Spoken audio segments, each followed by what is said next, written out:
presented by Amit Rampuria Entertainment Samastipur.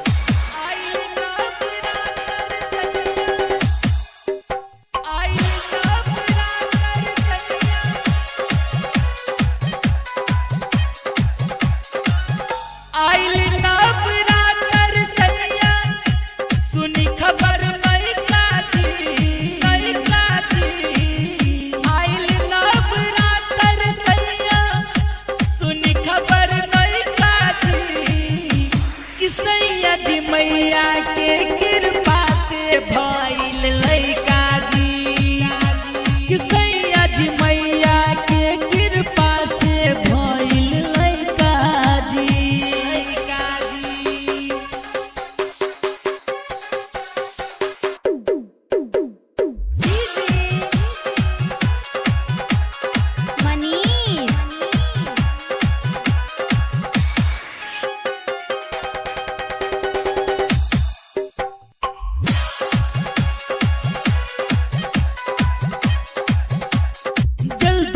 छुट्टी लेके घर आई, घर में बातें बहुत काम जी।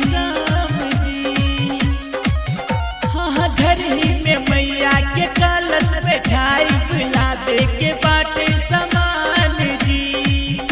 श्याम सन सुंदर लागे आपन लड़का जी, श्याम सन सुंदर लागे आपन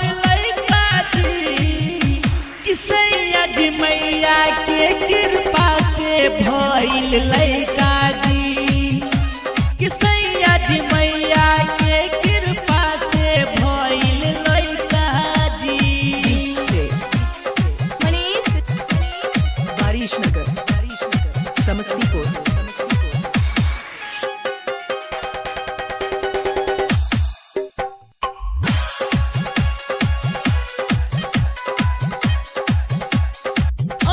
के खबर भेजा दिले बानी, सुमित के फोन पे